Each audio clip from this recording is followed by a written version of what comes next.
listeners, Murielle with another episode of Date Like a French Woman, the podcast to help you attract the love that you are really longing for in your life.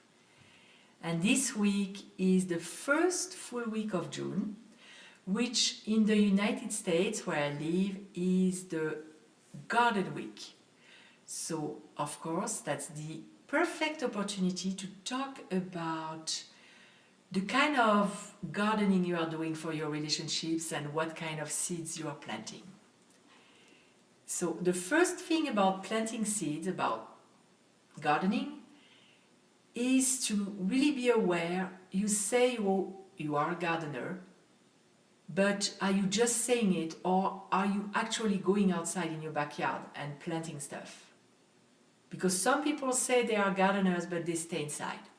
So as far as your relationships, are you actually doing something to attract the love that you want in your life? Or are you staying on your couch, just moaning and complaining that you don't have a soulmate, but you don't even step out of your house? First thing, as always, awareness. What are you doing? What is your behavior? And of course, if you are someone who's not ready for a relationship, that's fine. But just be aware of it and don't spend your energy thinking that you are wishing for something that you don't really want. Put it somewhere else and do not judge yourself for it. Maybe you're not ready. Maybe you have some work to do on yourself before you can even go there.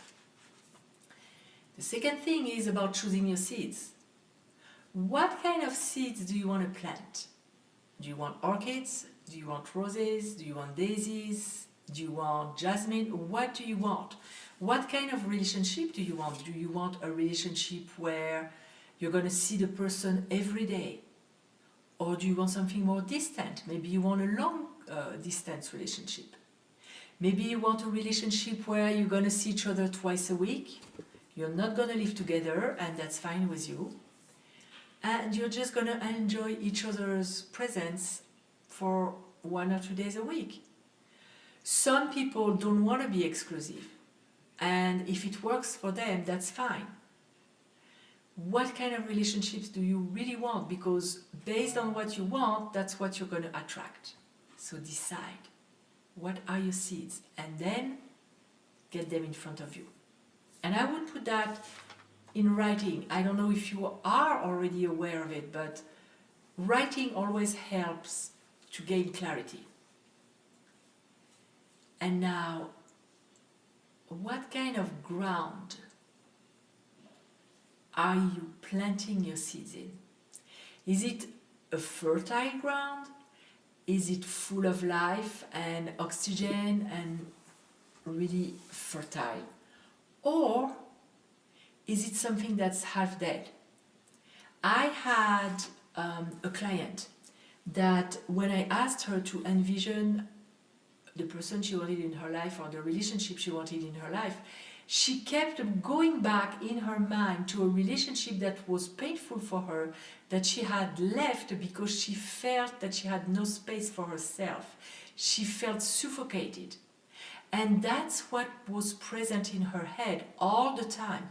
Every time I asked her to envision a relationship, that kept coming back. So we had to do the work to build a positive vision, because our brain will do anything to get away from pain. And so if something painful is associated with your notion of relationship, of course you're going to stay alone. And you're going to find all kinds of reasons why. You may be super busy, like you create stuff for yourself to not have the time in your life to meet someone. You may even make yourself sick, believe it or not. People who have been abused in the past when they were young, they sometimes develop like some kind of skin issues so that they are not approachable, so they can justify the fact that they want to stay alone. Other people, they say, so they see it in their head that they want something nice and beautiful, but they don't make space in their life. For example, if you have one night stand instead of two, What kind of affirmation do you think is it sends life or the universe, whatever you want to call it, or to God, about you wanting someone? You don't even have a nightstand for that person. Do you have space in your closet? I know it can be a challenge. Hey, I have a lot of clothes too, but make some space. Do you have some space in your life? I recommend people to schedule some romantic time in their life even before they have a partner.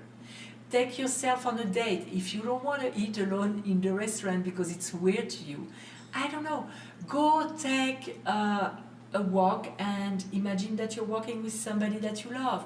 Or go to the movies. There is nothing weird about going to the movies alone.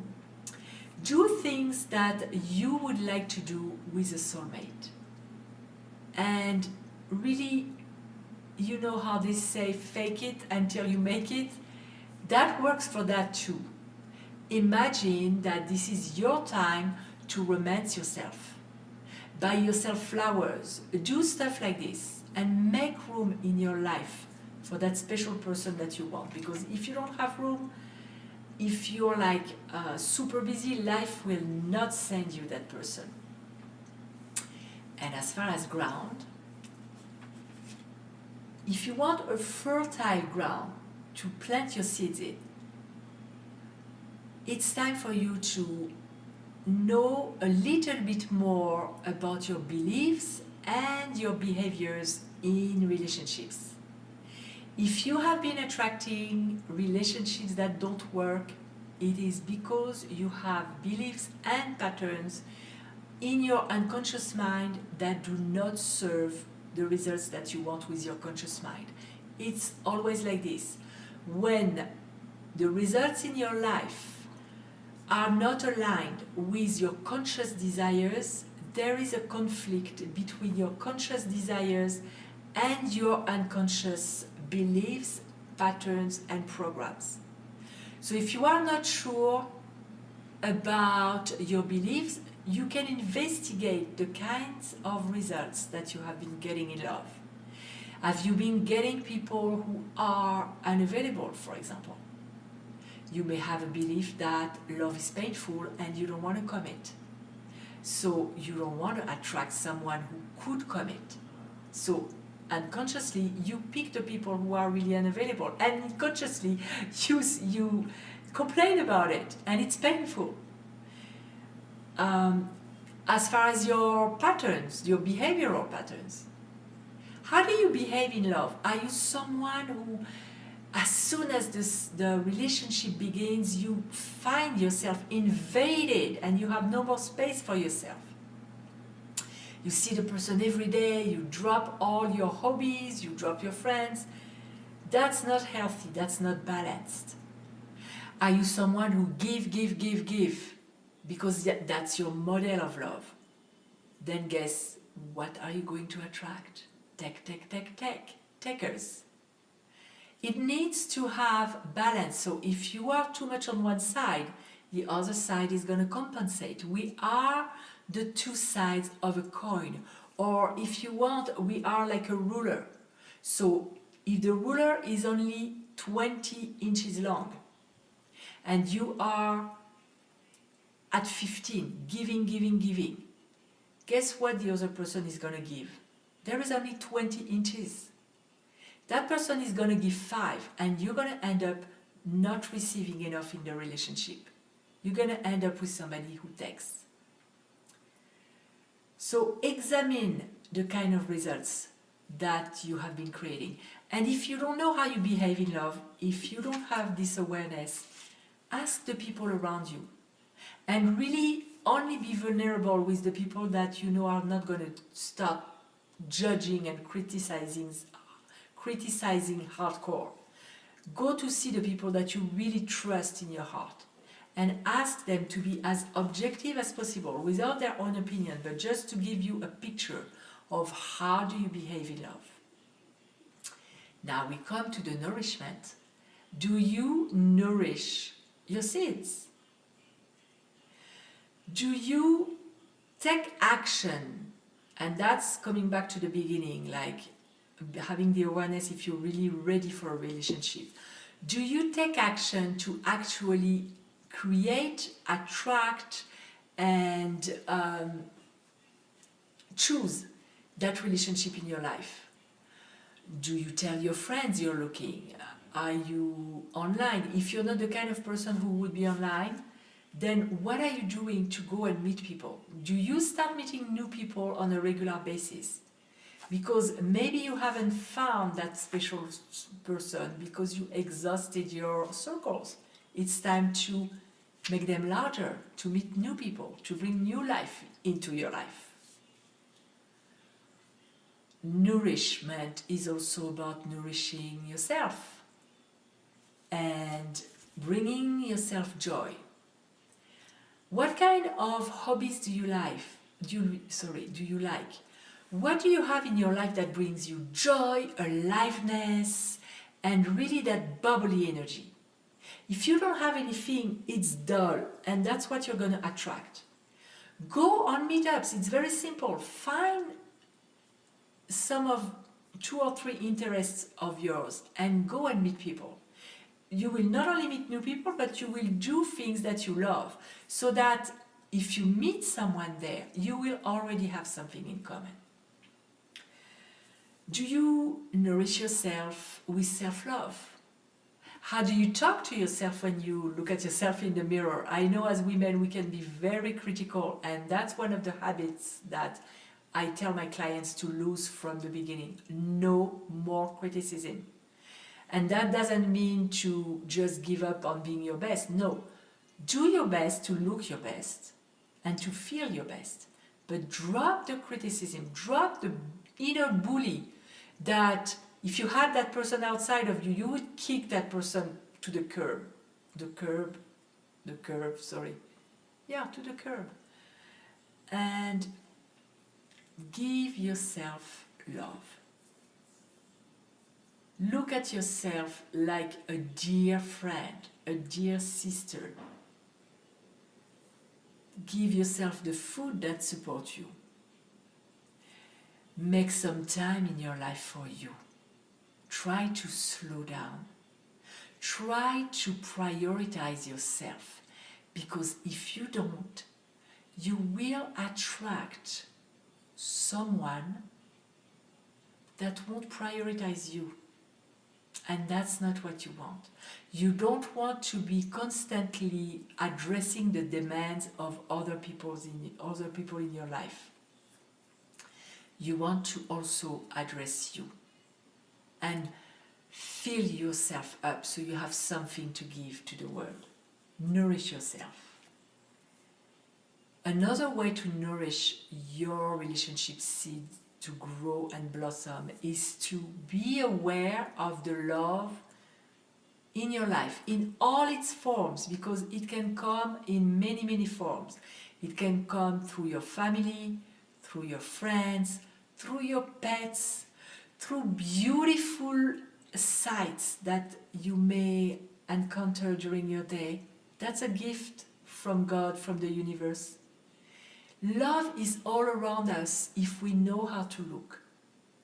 And last but not least, very important, do you celebrate the love of others?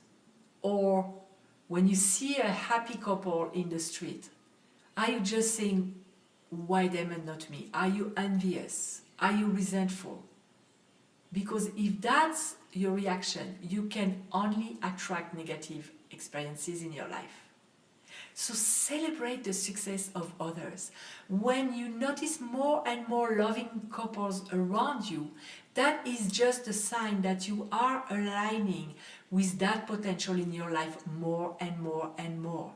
You are rising up in the elevator of energy. As I always explain, our energy is like an elevator. If we are going up and stop on the 3rd floor, we're going to meet what's on the 3rd floor, not what's on the penthouse level.